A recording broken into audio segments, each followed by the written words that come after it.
Բարի օր հարգելի հետևորդներ, եթերում ABC լուրերն է, ես Գարին Թաֆյանն եմ, կարևորը նախ համառոտ։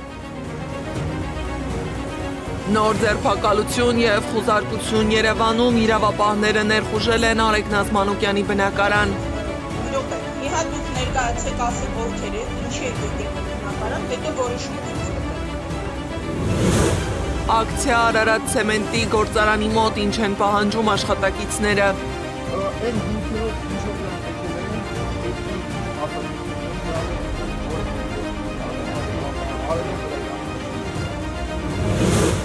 Ինչ տեղորայք են գործածել առյուծին քնեցնելու համար, տեղափոխման ինչ պայմաններ են ապահովել և ով է պատասխանատու։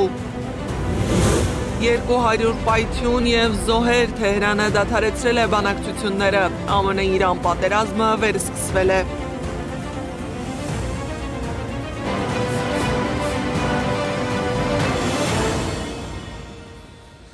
Քրեակատարողական հիմնարկից ուղերձ է հղել Բարգավաճ Հայաստան կուսակցության առաջնորդ Գագիկ Ծառուկյանը։ Հայտարարել է, որ արել է իրենից կախված ամեն ինչ, մտել է պայքարի մեջ լավ թիմով և ծրագրով։ Չի ունեցել անձնական որևէ սպասելիք, չի հավակնել ոչ մի պաշտոնի։ ԿԸՀ-ի և Սահմանադրական դատարանի որոշումները, քրեական գործերը, կալանքը չեն կարող փոխել իմ մտածողությունը, իմ արժեհամակարգը, գրել է Ծառուկյանը։ Բոլոր հարվածներով ու հարձակումներով հանդերձ ԲՀԿ-ն հավաքեց բավարար ձայներ ազգային ժողով մտնելու համար։ Բոլորիդ աչքի առաջ տեղի ունեցավ պարզ գողություն։ Գործող իշխանության կամայական որոշմամբ մի ամբողջ խմբակցության թույլ չտվեցին լինել ազգային ժողովում։ Մեր տասնյակ հազարավոր ընտրողների իրավունքները ոտնահարվեցին, ձայները փոշիացվեցին։ Ամեն ինչ կատարվեց հայ ժողովրդի աչքի առաջ, աշխարհի աչքի առաջ։ Իմ հանդեպ իրականացվող ակնհայտ կեղծ Սարքովի գործը այս ամենի շարունակությունն է։ Մի դատարկ փուչիկ գործ։ Իմ խիղճը հանգիստ է։ Մեզ սպասում են բարդ ու ռիսկերով լեցուն ժամանակներ։ Դրանց դիմակայելու համար մեզ առաջին հերթին անհրաժեշտ է խոհեմություն։ Մեզ նաև շատ անհրաժեշտ է ներքին հանրային համերաշխություն։ Արարատ ցեմենտի աշխատակիցներն այս պահին հավաքվել են գործարանի մոտ հասկանալու իրենց հետագա ճակատագիրը։ Նրանց դիմավորել է գործարանի տնօրենի ժամանակավոր պաշտոնակատար Արտյոմ Պողոսյանը։ Նա ասել է, որ ինքը ևս որևէ տեղեկություն չունի։ Այն ինչ գործողություն արել են ժողովուրդ ջան, իրանց արած գործողությունները նույնիսկ փաստաբաններն են ասել։ Իրանց արած գործողությունները իրանց հանրականից չի խոսում։ Բարձր որ այդ մարդիկ ըստ երևի կոնկրետ պատվեր են իրականացրել։ Եկել են պետք է ցանկեր գնա։ Հարց է տալի, բա ինչ են անելու։ Ասма չգիտեմ, կասեք։ Միջև այսօր այդ հարցին մեզ ոչ մեկ չի պատասխանել։ Այսքան լրատվամիջոցներով տեսել եք, երևի տարբեր լրատվամիջոցներից ամեն օր առավոտյան գալիս են, իսկ ում այս այլիկ ջան, գալիս են հարցնում, նորություն կա, ժողովուրդ աշխատելու է, ժողովրդի ճակատագիր ինչ անել, ասում ենք մենք էլ, ես էլ ժողովրդի նման ոչ մի բան չգիտեմ։ Սպասում ենք, հարցնում ենք, դիմել ենք, քննչական կոմիտեել ենք դիմել, ասել ենք արի այդ դրանց այդ կապարակնիչները, պլոմները հանի, կարողանանք աշխատանք կազմակերպել ժողովրդին դրանց օրվա հարցը լուծել։ Միջև այսօր այս պատերազմության որից նորություն չունենք ապրել։ Մենք էլ ենք սպասում ժողովրդին։ Պարոն Պողոսյան, բայց ինչ որ իրավական հիմք կա, ինչ որ հստակ պատճառ կա։ Այն հիմքերով ինչ որ իրանք եկել էին, ինչ փաստաթուղթ ունեին, դրանով իրանք որևիցե գործողություն անել, այն ինչ որ արել են դրա իրավունքը չունեն, առաջան։ Մենք էլ այս մի քանի օր փորձում ենք այդ քննչականին ասում ենք, այս ինչ որ դու անում ես, ապօրինի է, մի արա չի կարելի, ասում է ես իմ գործը կանեմ, բողոք ունես գնա ուրիշ բողոքի։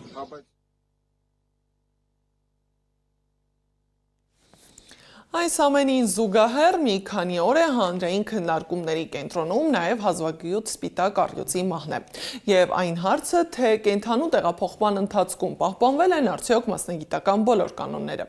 Ինչ դեղորայք է կիրառվել, ինչպիսի պայմաններում է իրականացվել տեղափոխումը և եթե քննությամբ խախտումները հաստատվեն, ով է պատասխանատվություն կրելու։ Մանրամասները ռեպորտաժում։ Ամբողջ աշխարհում վայրի բնության մեջ ապրում է ընդամենը 13 սպիտակ առյուծ։ Կենդանաբանական այգիներում եւ մասնավոր հավաքածուներում դրանց ընդհանուր թիվը բաց աղբյուրների գնահատմամբ մոտ 300 է։ Այդ առյուծներից մեկը մինչև վերջերս Հայաստանում էր։ Այն պատկանում էր Գագիկ Ծառուկյանի ընտանիքին եւ գրանցված էր վայրի կենդանիների ու բույսերի վտանգված տեսակների միջազգային առևտուրը կարգավորող CITES կոնվենցիայի շրջանակում համապատասխան փաստաթղթերով։ Երևի առիթ ունեցել եք Հայաստանում լավագույն թերևս պայմաններն են ապահովված եղել այն կենդանիների համար, որոնք այդ վայրում պահվել են եւ կադրերում երևում են, ունենալով բոլոր թույլտվությունները, բոլոր տեսակի մասնագետների այսպես արկայությունը։ Ընդհանուր առմամբ աշխարհում պահպանվել է մոտ 27-ից 29000 վայրի առյուծ, չհաշված բուծարաններին է եւ դրանցից յուրաքանչյուրն արժեքավոր է տեսակի պահպանման տեսանկյունից։ Հայաստանում սպիտակ առյուծի քնեցումից եւ տեղափոխումից հետո չարտնանալու դեպքը լայն հանրային արձագանք է առաջացրել։ Քննարկումների առանցքում մի քանի հարց է. տեղափոխումն անհրաժեշտ էր արդյոք, պահպանվել են անասնաբուժական բոլոր պահանջները եւ ով է պատասխանատվություն կրելու, եթե քննությամբ պարզվի, որ թույլ են տրվել մասնագիտական կամ ընդհանցակարգային խախտումներ։ Հանրային քննարկումների հիմնական հարցերից մեկն էլ վերաբերում է հենց կենդանու քնեցման եւ տեղափոխման ընթացքում կիրառված մեթոդներին։ Հրապարակված նյութերում նշվում է, որ առյուծին քնեցնելու համար կիրառել են զոլետիլ եւ մեդիտին դեղամիջոցների համակցություն։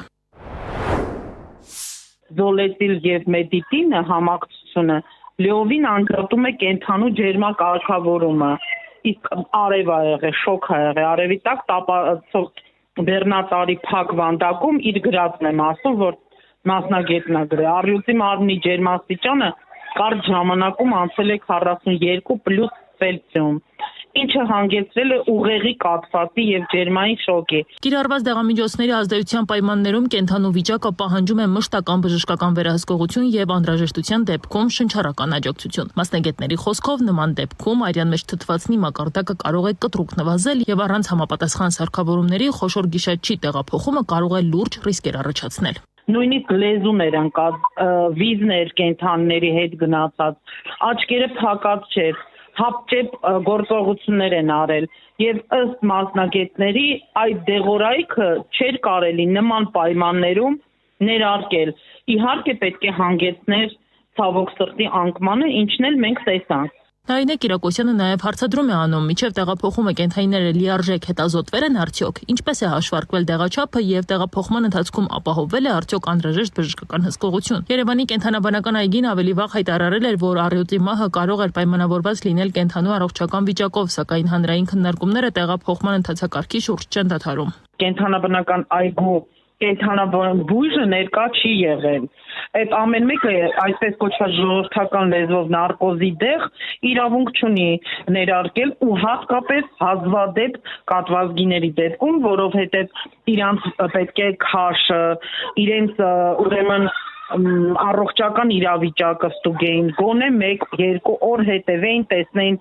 վարքը։ Կիրակոսյանը նաև կասկածի տակ է դնում կենդանաբանական այգու հրապարակած պարզաբանումը։ Նրա խոսքով հանրությանը չեն ներկայացվել կենդանու բժշկական առողջության տվյալները, կիրառված դեղորայքի չափաբաժիններն ու փորձաքննության մանրամասները։ Նա նաև նշում է, որ նման բացառիկ կենդանու դեպքում գործընթացը պետք է առավել թափանցիկ լիներ, իսկ նախկին խնամակալներին, որոնք տարիներ շարունակ զբաղվել են կենդանու խնամքով, պետք է հնարավորություն տրվեր մասնակցելու տեղափոխման գործընթացին։ Յուրաքանչյուր բժշկի, չեմ ասում կենդանաբուժի, եթե ցույց կտակ, կտեսնեք, որ անգրագետ ձևակերպումներ են, հապճեպ ձևակերպումներ են, բացի դա չկա հավաստիացնող, ուրեմն գրանցամատյանում տվյալներ, չկա դատաբժշկի եզրակացություն, չկա բիոխիմիական եզրակացություն։ Նարինե Կիրակոսյանն անդրադառնում է նաև կենդանիների ծագման վերաբերյալ շրջանառվող պնդումներին։ Նրա պնդմամբ խոսքը որսագողության արդյունքում ձեռք բերված կենդանիների մասին չէ, քանի որ դրանց բուծումն ու պահպանումը կարգավորվում են միջազգային կանոններով։ Իսկ տեղյակ է արդյոք հանրությունը,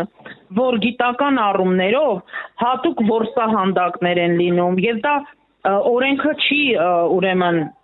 արգելում, հակառակը, եթե օրինակ առյուծների մասին է խոսքը, բայց այստեղ կենդանի առյուծներին է, այնտեղ որտեղ բուծում են, իսկ Աֆրիկայում տեղեր կան, որոնք ոչ թե բնության գրկում են, այլ բուծարաններում են։ Իրանք կազմակերպում են որսեր առյուծների, որովհետև պրայդում, այսինքն ընտանիքում, պետքա լինի միայն մեկ որս։ Մինչև իրավապահները պարզում են սպիտակ առյուծի անկման հանգամանքները, հարցեր են հնչում նաև տարածքում մնացած մյուս կենդանիների ճակատագրի վերաբերյալ։ Կենդանիների խնամքով զբաղվող անձին կահազանգում են, որ տարածքի սահմանափակումների պատճառով մյուս կենդանիներն ու թռչունները պատշաճ խնամք չեն ստանում։ Նարինե Կիրակոսյանի խոսքով խնդրով արդեն հետաքրքրվել են նաև Երևանի ավականու մի շարք անդամներ եւ չի բացառվում, որ առաջիկայում հարցը լուծում կստանա։ Քրեական վարույթի շրջանակում ձերբակալել են Մայր Հայաստան կուսակցության վարչության անդամ Արեգ Նազմանուկյանին։ Քննչական կոմիտեն հայտարարել է, որ քրեական հետապնդում են հարուցել պետական գաղտնիք պարունակող տեղեկություններ հրապարակելու համար։ Հիշեցնեմ, որ վաղ առավոտյան իրավապահները մտել են Արեգ Նազմանուկյանի բնակարան։ Մի րոպե, մտել եք մեր բնակարան ու ներխուժել եք մեր բնակարան ու չեք ասում ինչի եք ներխուժել։ Մի հատ դուք ներկայացեք, ասեք ովքեր եք, ինչի եք եկել մեր բնակարան, հետո որոշումը ցույց կտա։ Մի րոպե։ Մի խլեք ինձ անձ իմ հեռախոսը։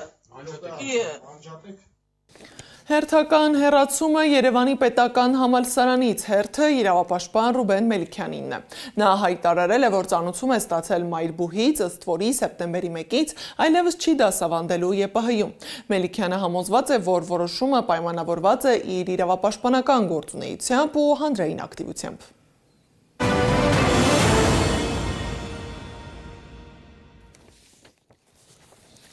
Ադրբեջանի արտգործնախարար Ջեյհուն Բայրամովը հայտարարել է, որ Հայաստանի եւ Ադրբեջանի միջև շարունակվում են սահմանազատման եւ սահմանագծման աշխատանքները։ Նա հիշեցրել է, որ սահմանազատման գործընթացը շարունակվելու է հյուսիսից հարավ, իսկ էքսկալավային գյուղերի հարցերը կգտնեն իրենց լուծումները։ Նրա խոսքով Բաքուն ավարտել է խաղաղության պայմանագրի վերջնական համաձայնեցման աշխատանքների մի մասը։ Ընդ որում Ադրբեջանը կրկին պահանջում է փոխել Հայաստանի սահմանադրությունը, որից հետո Բայրամովի պնդմամբ խաղաղության համաձայնագիրը կարող է ստորագրվել։ Հարավային Կովկասում ԵՄ հատուկ ներկայացուցիչ Մագդալենա Գրոնոն էլ հայտարարել է, որ Եվրամիությունը Հայաստանի եւ Ադրբեջանի իշխանությունների հետ քննարկում է, թե ինչպես կարող է Բրյուսելն աջակցել Հարավային Կովկասում տրանսպորտային ուղիների զարգացմանը։ Նրա խոսքով Բրյուսելը տարբեր ձևերով աջակցում է Հայաստանի եւ Ադրբեջանի միջև խաղաղության գործընթացին։ Տարածաշրջանային կապերի հարցերը նույնպես ԵՄ-ի հիմնական ուշադրության կենտրոնում են։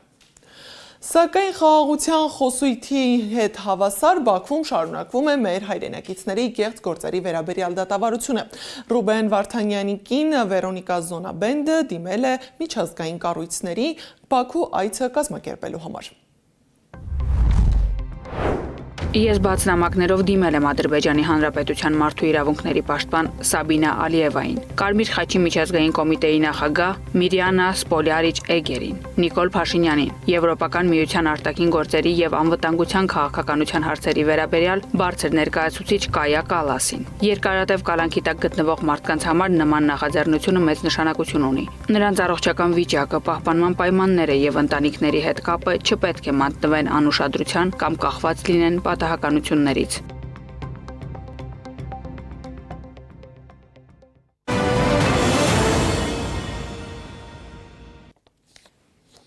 Մերձավոր Արևելքում հրադադարը երկար պահպանել չհաջողվեց։ Իրանը դադարեցնում է ԱՄՆ-ի հետ բանակցությունները։ Թեհրանը զգուշացրել է, որ ԱՄՆ-ի ցանկացած նոր ռազմական ագրեսիա ավելի մասշտաբային պատասխան կստանա, քան նախկինում։ Թրամփն էլ հայտարարել է, որ այն, ինչ տեղի կունենա Իրանում, շատ արագ կլինի։ Վաշինգտոնը չի ձգտում երկարաժամկետ գործընթացի։ Միացյալ Նահանգները հայտարարել է, որ ավարտել է Իրանի դեմ հարվածների հերթական փուլը թիրախ դարձնելով 90 ռազմական օբյեկտ։ Ի պատասխան Իրանը հարվածել է Քուվեյթում եւ Բահրեյնում տեղակայված ամերիկյան 4 ռազմաբազայի։ Միաժամանակ ֆարս գործակալության տվյալներով ԱՄՆ-ի հարվածների հետևանքով Իրանի Ահվազ քաղաքի մերձակայքում 3 մարդ է զոհվել։ Ֆարս գործակալությունն էլ հայտնել է, որ ԱՄՆ-ի ռազմաօդային ուժերի հարվածները սկսվել են տեղական ժամանակով ժամը 23:15-ի սահմաններում, թիրախավորելով Բանդեր Աբասի եւ Սիրիկի ռազմական օբյեկտները։ Այնուհետև ԱՄՆ-ն ընդլայնել է հարվածների շրջանակը, ոչնչացնելով նաեւ իրանական ռադարներն ու հակաօդային պաշտպանության համակարգերը։ Պայթյուններ են գրանցվել նաեւ Պարսից ծոցի Ջազ քաղաքում, Աբու Մուսա կղզում եւ Բուշեր ատոմակայանի հարակից տարածքում։ Մոտ 10 պայթյուն է լսվել է Ջաբահարում եւ Կոնարակում։ Իրանի պետական հեռուստառադիո ընկերությունը հայտնել է, որ ամերիկյան արկերի բեկորներն ընկել են Ջաբահար քաղաքի հիվանդանոցի շենքի վրա։ Ըստ նախնական տեղեկությունների ոչնչացված թիրախներից մեկը եղել է Իսլամական հեղափոխության պահապանների կորպուսի Իմամ Ալիի անվան ռազմակայանը։ ABC News-ն էլ գրել է, որ ամերիկյան օդուժը վերջին զանգվածային հարձակման ընթացքում արդեն 200 հարված է հասցրել Իրանին։ Իրանական լրատվամիջոցները միջոցները հայտնել են, որ զոհվել է 8 սպա։ Դոնալդ Թրամփը Իրանին ուղղված նոր հարվածներն անվանել է հատուցում Հորմուզի նեղուցում նավերի վրա հարձակվելու համար։ Իրանն էլ հայտարարել է, որ պատասխան գործողություն է նախապատրաստում տարածաշրջանում ամերիկյան բազաներին հարվածներ հասցնելու համար։ Քուվեյթում, Բահրեյնում եւ Արաբական Միացյալ Էմիրություններում արդեն արտակարգ դրություն է հայտարարվել։ ԱՄՆ նախագահ Դոնալդ Թրամփը հայտարարել է, որ Իրանն իրեն խնդրել է գործարկնքել Թրամփի այս հայտարարությունն արել է օդանավում Անկարայում անցկացված ՆԱՏՕ-ի գագաթնաժողովից հետո ԱՄՆ վերադառնալու ճանապարհին։ Նրա խոսքով Իրանը զանգահարել եւ շատ է ցանկանում գործարկնքել։ Իրանական կողմը չի հաստատել Թրամփի վերջին հայտարարությունները։ Այս ժամի համար նախատեսել էինք այսքանը, շարունակեք հետևել մեզ սոցիալական բոլոր հարթակներում, ABC լուրերը եթերում կլինի ժամը 15-ին, կհանդիպենք առայժմ։